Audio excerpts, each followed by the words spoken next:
Hello students, institute ने नवंबर 2022 के लिए CA inter paper 2 corporate and other laws से रिलेटेड जारी की है अपनी आरटीपी।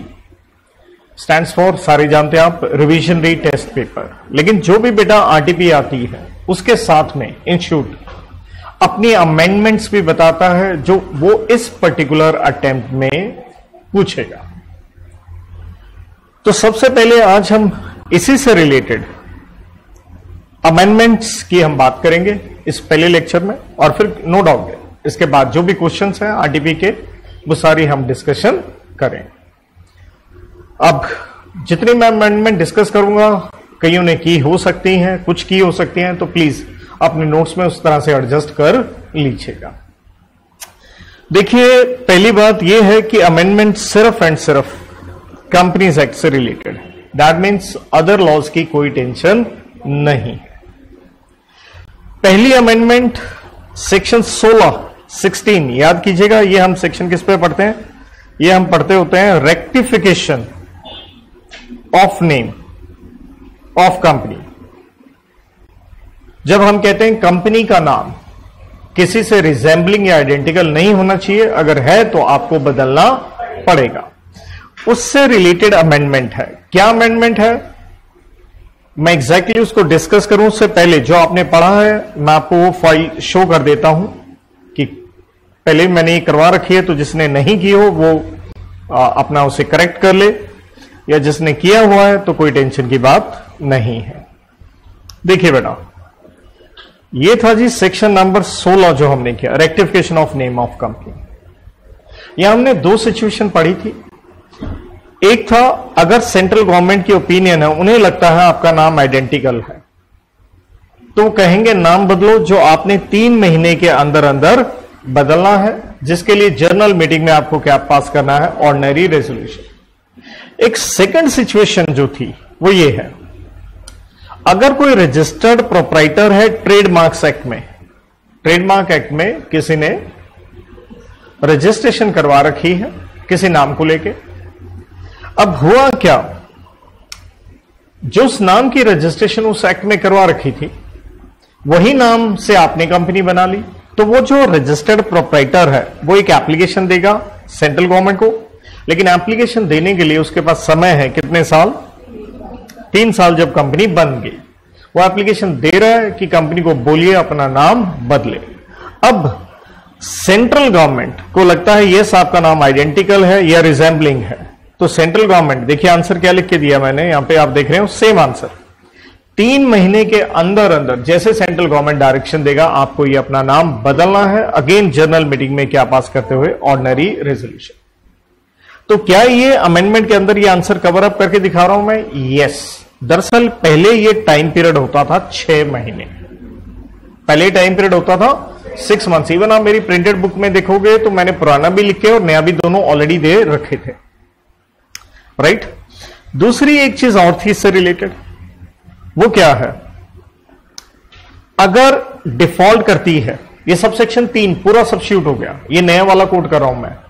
पहले इस सेक्शन में पेनल्टी हुआ करती थी जो अब नहीं है, लेकिन सिंपल है, सेंट्रल गवर्नमेंट की डायरेक्शन अगर आपने नहीं मानी, राइट, सीजी की डायरेक्शन का आपने कंप्लायंस नहीं किया, तो सेंट्रल गवर्नमेंट खुद ब खुद ही आपको क्या अलॉट कर देगा? एक नया नाम, वो खुद ही आपका नाम बदल देगा, और आरओसी भी अपने रजिस्टर में उसे इंसर्ट कर देगा, और आपको क्या देगा? एक फ्रेश सर्टिफिकेट ऑफ इनकॉर्पोरेशन, क्योंकि नाम क्या हो गया? बदल गया। नाम आपने बदलना था जनरल मीटिंग में ओआर से 3 महीने में, लेकिन आपने ये काम नहीं किया, राइट।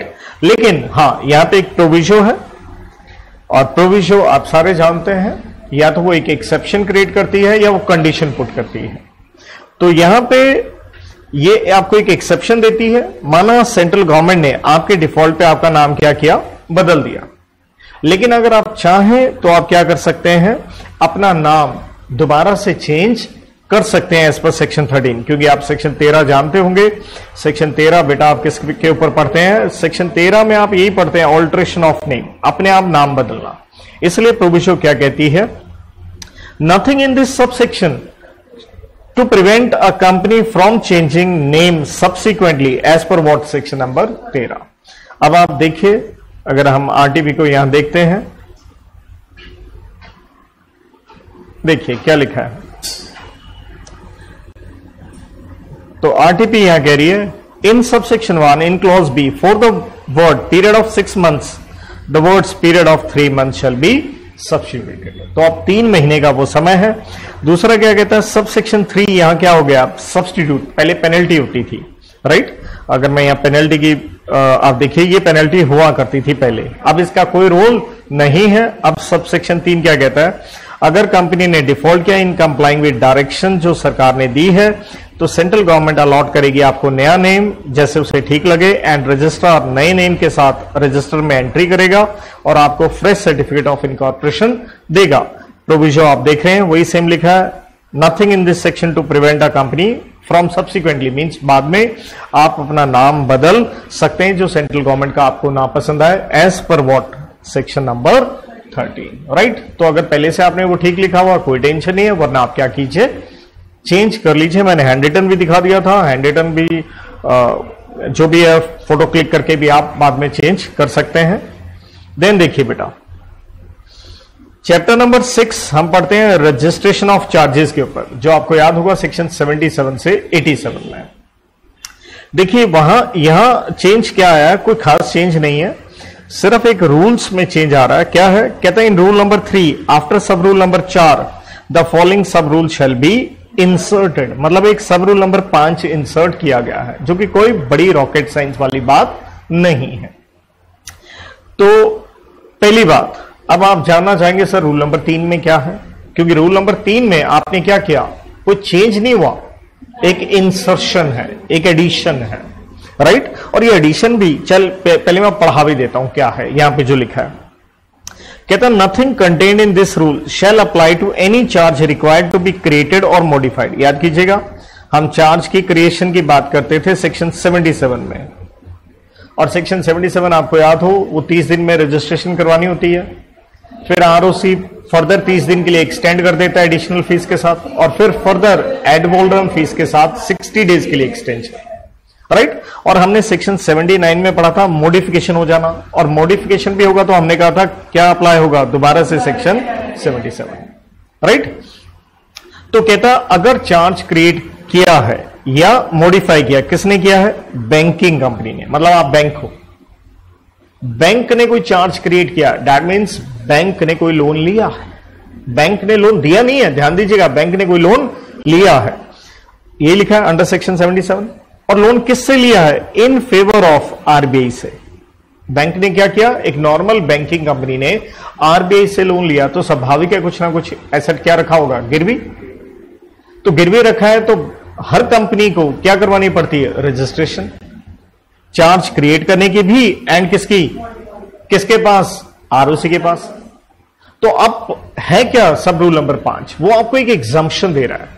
ए, आप बैंकिंग कंपनी हो, बी, आपने आरबीआई से लोन लिया है, सी कहता अगर आरबीआई से लोन लिया ना कोई टेंशन नहीं है, आपको कोई रजिस्ट्रेशन करवाने की जरूरत नहीं है। मतलब बड़ा सिंपली मैं इसे लेके चलूं तो यूं कह लो आपको एक तरह से क्या नहीं लगेगा, सेक्शन 77 79 एज सच लगेगा ही नहीं, और मोटा मोटा यार 77 नहीं लगा तो आप एक एनालिसिस और निकाल सकते हैं कि पूरा का पूरा चैप्टर ही नहीं लगेगा, यही कह लीजिए, राइट। तो यही लिखा है आगे देखिए, When any loan or advance has been made to it, मतलब इसको दिया गया है बैंकिंग कंपनी को लोन, किसने दिया है, आरबीआई ने दिया, कहां दिया है, इसको मैं आसान भाषा में लिखूं तो यूं कह लीजिए, under section 7 sub section 4 clause D, किसका, ऑफ आरबीआई एक्ट ऑफ 1934।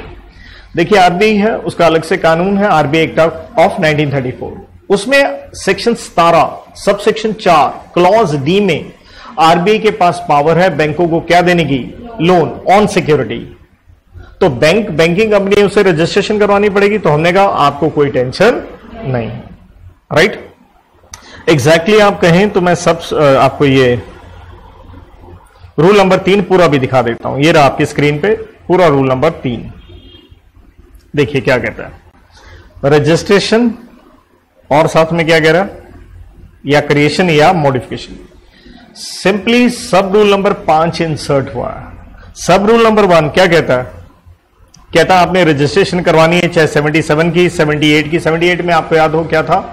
अगर कंपनी नहीं चार्ज क्रिएट करती तो चार्ज होल्डर या यूं कह लो क्रेडिटर करवा सकता है। 79 तो मैंने बताई दिया आपको, मॉडिफिकेशन से रिलेटेड। तो कहता है ये जब जो कुछ भी आपने करवाना है तो obviously particulars of charge, copy of instrument, modification जो भी हुआ है, एक आप क्या फॉर्म भरेंगे? CHG 1 भरेंगे, लेकिन 9 भरेंगे अगर आपने पैसा किससे उठाया है? डिबेंचर से उठाया। और ये आपने फाइलिंग करनी होती है ROC के पास कितने दिन में? 30 दिन। तो आप जानते हो इसे। सब रूल 2 क्या कहता है? कहता अगर पर्टिकुलर्स ऑफ चार्ज आपने फाइलिंग नहीं करी, राइट, तो आपको दोबारा से फॉर्म नंबर CHG 1 या 9 फाइल करना पड़ेगा। दोबारा से फाइल करोगे तो स्वाभाविक है आपके ऊपर क्या लगेगी? एडिशनल फीस या एड वॉल्यूम। क्योंकि देखिए टाइम पीरियड 77 में आपको याद होगा 30 दिन, फिर 30 और फिर क्या? 60। क्लियर? ये लिखा। सब रूल नंबर 3 क्या कहता है? कहता अगर आपने रजिस्ट्रेशन करवाई नहीं, ठीक है, तो हम जानते हैं कौन रजिस्ट्रेशन करवा सकता है? Charge holder. और चार्ज होल्डर जो फीस देगा ROC को वो रिकवर किससे कर लेगा? कंपनी से, क्योंकि मेन जिम्मेवारी किसकी है? कंपनी की है। सब रूल नंबर 4 क्या कहता है? ये कहता है जब आप चार्ज क्रिएट कर रहे हो या मॉडिफाई कर रहे हो तो आपको क्या करवानी पड़ती है? उसकी वेरिफिकेशन। याद कीजिएगा नॉर्मल क्लास में मैंने चार्ट बना के आपको ये करवाई थी, आप कॉपी में चेक कर सकते हैं। तो उसमें हमने 2 बातें करी थी। क्या प्रॉपर्टी जो गिरवी आपने रखी है क्या वो हिंदुस्तान के बाहर है? राइट। और दूसरा था यह प्रॉपर्टी कहां है? हिंदुस्तान के अंदर है। तो याद कीजिएगा वहां पे हम बात करते थे वेरिफिकेशन आपने किस किस से करवानी है। तो इसको मैं डिटेल में नहीं ऐसा बता रहा हूं, राइट, ये आपको पता ही होगा किस किस से करवानी है। अब ये है सब रूल नंबर 5 जो मैंने आपके साथ अभी RTP में से देख के पढ़ा दिया था, राइट। और सेक्शन, क्योंकि ये मेरी प्रिंटेड बुक का पार्ट है, तो ये सेक्शन नंबर 17 जो मैं कह रहा था 17(4)D ऑफ कौन? RBI act, right. तो वही RBI को एक पावर देता है कि वो लोन दे सकता है अगेंस्ट व्हाट? सिक्योरिटी। तो एक तरह से अगर आप इसे शॉर्ट में लेके चलें, अगर मैं कहूंगा इसे सब रूल नंबर 5 को आपने अपने हैंड रिटन नोट्स में ऐड करना हो तो सबसे बेस्ट तरीका आपके लिए रहेगा कि भैया एंड में जो भी आपके एंड का पेज रहा होगा, जो हैंड रिटन हमने नोट्स बनाए, वहां पे एंड में ये देखिए रूल 3 सब rule 5 non applicability of rule 3, या देखिए सिंपली मैंने क्या लिख के दे दिया? एग्जाम्पशन है किसको है? बैंकिंग कंपनी को है from this chapter for loan procured from what? RBI। जैसे आप देखिए क्या लिख के दिया? नॉन एप्लीकेबिलिटी किसके लिए है? बैंकिंग कंपनी के लिए है। किससे रिलेटेड है? चाहे चार्जेस क्रिएट हुए या क्या हुए? मॉडिफाई हुए, लेकिन किसकी फेवर में? बड़ी बात है बेटे, RBI। व्हेन जब लोन और advance made to banking company by what? RBI as per section 17(4)D of RBI act of 1934। और मैंने यहां पे सिंपली भी थोड़ा लिख के आपके लिए दे दिया है। तो इस चीज को आप एंड में ही किसी पन्ने पे जो भी हमने नोट्स बनाए हो, जो भी आपका आखिर वाला पेज रहा हो, तो उसमें आप इसे इंसर्ट कर लीजिएगा। चलिए कहानी आगे बढ़ती है।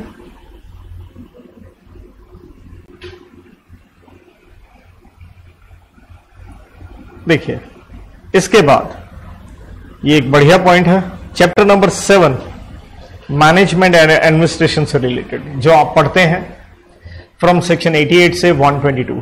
तो उसमें याद कीजिएगा हम लोग पढ़ते हैं सेक्शन नंबर 94, जहां हमने कहा था रजिस्टर या रिटर्न वगैरह कहां रखनी है, या हमने 94 में पढ़ा था इंस्पेक्शन एंड कॉपी के ऊपर, राइट। उसी से रिलेटेड हमने रूल नंबर 14 पढ़ा था, राइट।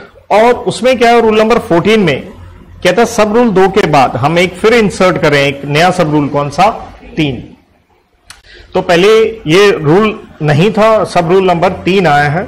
ये है क्या? देखिए हमने, अगर मैं आपको बड़ी सिंपली, मैं पहले आपको हैंड रिटन में ले जाता हूं ताकि आपको बड़ा इजी लगे, फिर मैं यहां लौट के आपको बता भी दूंगा बात क्या है।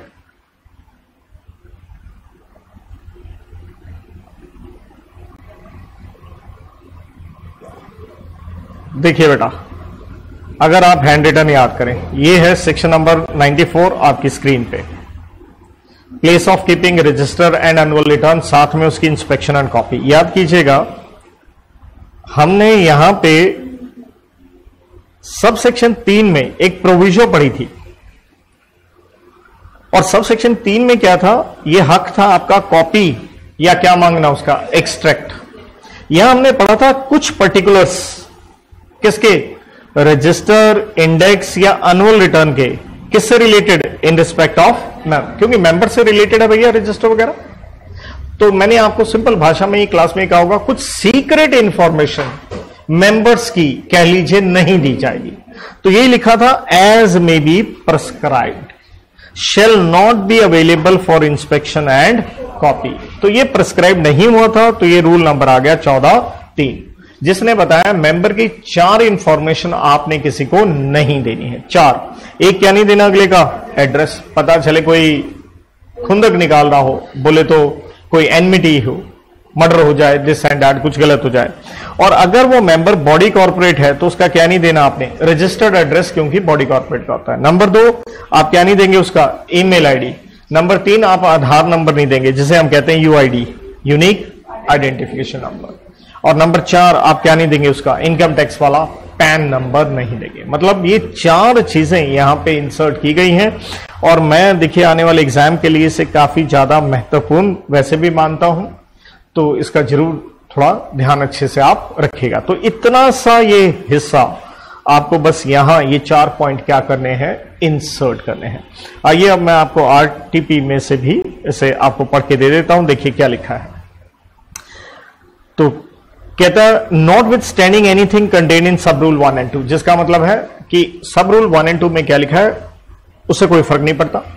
The following particulars of register, index और रिटर्न इन रिस्पेक्ट ऑफ, देखिए क्लियरली वर्ड है, in respect of members of company shell not be made available for any inspection under subsection 2 और टेकिंग एक्सट्रैक्ट और कॉपी अंडर सबसेक्शन 3। ना copy ना inspection, clear, ये दोनों से रिलेटेड ये हक किसी को नहीं दिया जाएगा। 4 चीजें ये लिखा था, एड्रेस और registered address in case of body corporate, right. Number 2, email ID, और नंबर 3 आप देखिएगा ये रहा आपका यूनिक आइडेंटिफिकेशन नंबर, एंड चौथा है आपका pan number. Is that okay? देखिए बेटा जी, इसके बाद चैप्टर 8 जो हमने declaration and payment of dividend pay पढ़ा, तो अगेन उसमें एक थोड़ा सा रूल में बदलाव है। सेक्शन 125 याद कीजिएगा, ये हमने investor education and protection fund and authority इनसे रिलेटेड पढ़ा था, राइट। तो कहता है, in rule number 3, in sub rule number 2, after clause F the following clause shall be inserted. देखिए अगर मैं सिंपल भाषा में आपको कुछ पॉइंट्स याद कराऊं, हमने कहा था ये फंड जो बनता है IEPF fund, investor education and protection fund, याद कीजिएगा। तो हमने कहा था कि भैया एक तो वो जो डिविडेंड पे नहीं हुआ सेक्शन 124 में, तो याद कीजिए वो 7 साल के बाद ट्रांसफर हो जाता है। देन हमने कहा था 7 साल पुराना कोई भी शेयर एप्लीकेशन मनी हो, राइट, डिपॉजिट हो, डिबेंचर हो, ये सारे पॉइंट आपको याद होगा। और हमने कहा था फंड बनता है कोई फीस, ग्रांट्स वगैरह भी जो मिलती हैं। बस अब एक पॉइंट और क्या कह रहा है, ये इसका संबंध देखिए, ये पॉइंट है दरअसल सेक्शन 90, याद कीजिए सेक्शन 90 आपने किस पे पढ़ा, ये आपने पढ़ा सिग्निफिकेंट बेनिफिशियल ऑनर पे, राइट। तो याद कीजिएगा सिग्निफिकेंट बेनिफिशियल ऑनर, हमने सेक्शन नंबर 90, बड़ा सेक्शन था, बड़े सलीके से हमने क्लास में पढ़ा, उसका एक सब सेक्शन 9 था। तो उसमें हमने ये भी पढ़ा था कि एसबीओ से रिलेटेड, क्योंकि आपको ये डिक्लेरेशन देनी होती है अगर कोई डिफॉल्ट किए गए हैं, तो हमने वहां पढ़ा था आपके शेयर्स लेके IEPF में डाल दिए जाएंगे। बस ये लिखा है, all the shares held by authority in accordance with provision of subsection 9 of section 90 and all the resultant benefits, मतलब अगर शेयर डाल दिए जाएंगे उसके ऊपर कल डिविडेंड भी आएगा। तो बस यही कह रहा है कि वो हम डाल देंगे किसमें, IEPF में, without any what restrictions.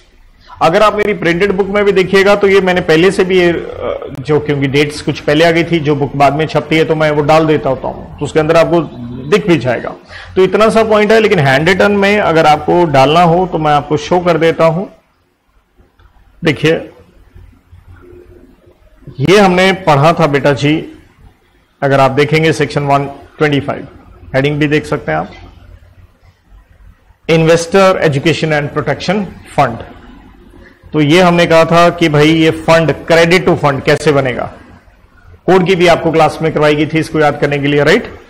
Grant, donation, वो 7 साल वाले पॉइंट, तो वहीं पे कोई एक नया पॉइंट एक अलग से डाल दीजिए। Shares held by authority under section what 90 sub section 9 and resultant what benefits. 90 sub section 9 आप भूल जाएं, थोड़ा सा ब्रैकेट में ये भी लिख लीजिएगा, SBO stands for significant beneficial owner. बस इतना सा पॉइंट आप ये डाल लीजिए।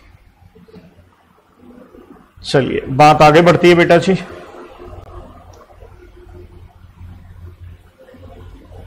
देन चैप्टर नंबर 9 जो हम पढ़ते हैं अकाउंट्स ऑफ कंपनीज, इसमें भी ध्यान दीजिएगा कोई सेक्शन में बदलाव नहीं है, रूल्स में ही कुछ बातें हैं, रादर यहां पे कुछ क्लैरिफिकेशन आई है। CSR याद कीजिए, CSR हम पढ़ के आते हैं सेक्शन नंबर 135। CSR बहुत बड़ा कंसेप्ट हो गया, थैंक्स टू उसके रूल्स भी अलग से हैं, बहुत कुछ था भाई। तो यहां मैं पहली बात बता दूं, जिसने जितनी मर्जी पहली क्लासें ली हूं, क्योंकि ये अगर आप देखिएगा, आप ईयर ही देख लो कौन सा लिखा है, कब की है क्लैरिफिकेशन, 2021 की है। तो ये तो मैंने पिछले साल भी ये बच्चों जो मुझसे पढ़े उनको भी करवा रखा, तो ये 100%, क्योंकि भाई अब 2 साल पुराना तो कोई बच्चा होगा नहीं जिसने अभी तक क्लियर ना हुआ हो। तो मेरे ख्याल में इसकी कोई टेंशन वाली बात नहीं है, बट मैं फिर भी आपके लिए इसको पढ़ के दे रहा हूं।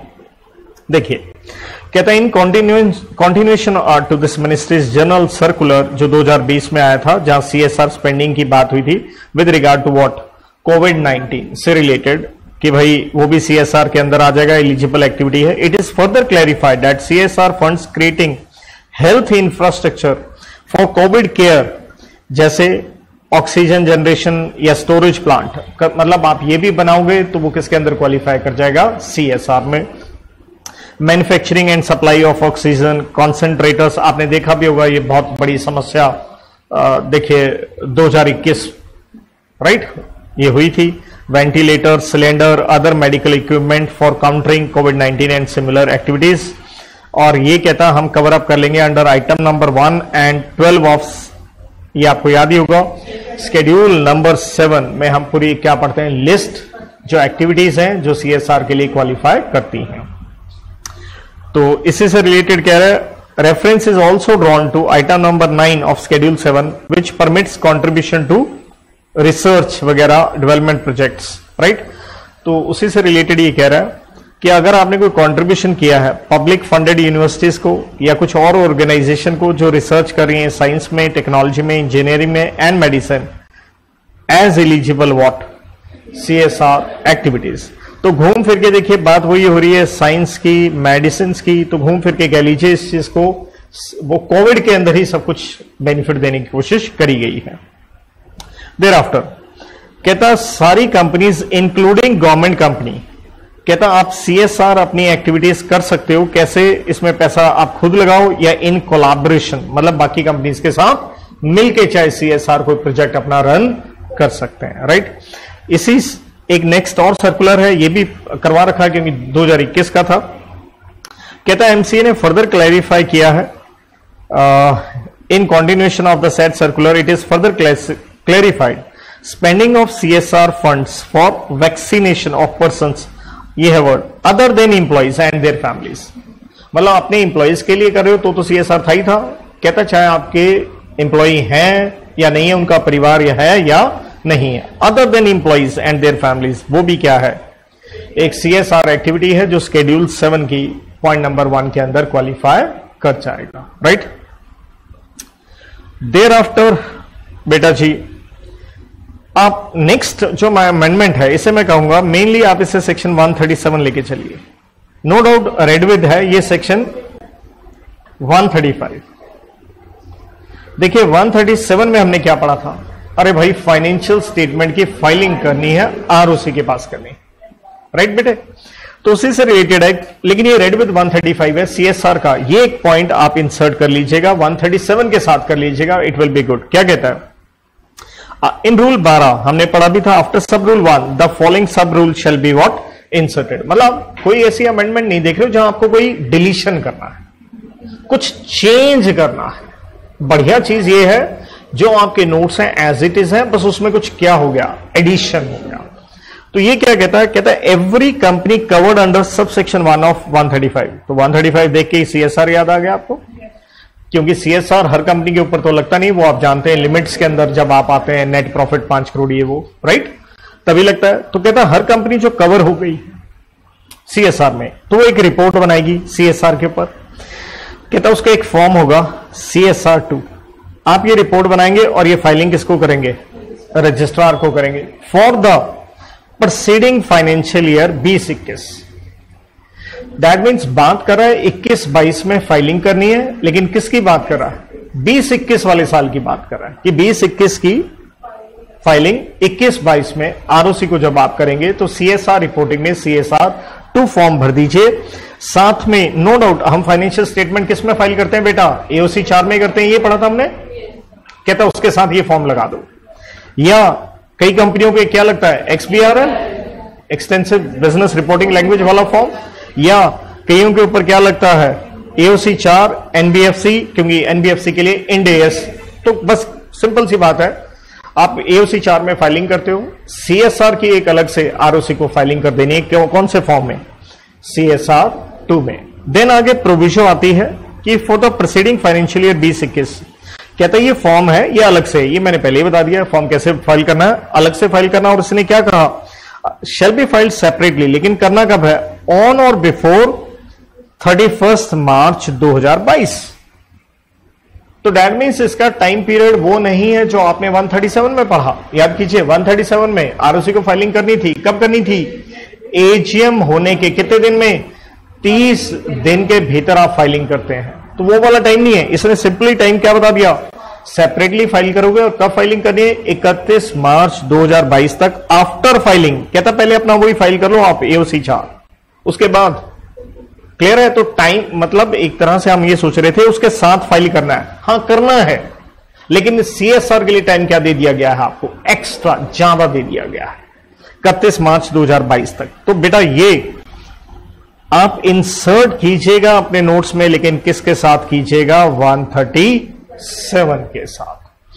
तो इसके साथ देखिए अमेंडमेंट्स यहां समाप्त होती हैं, क्योंकि आप आगे देख सकते हैं क्या नजर आ रहे हैं आपकी स्क्रीन पे? क्वेश्चन एंड आंसर, जिसके ऊपर ऑब्वियसली मैं अलग से आपके साथ नेक्स्ट लेक्चर में हम ये डिस्कस करेंगे।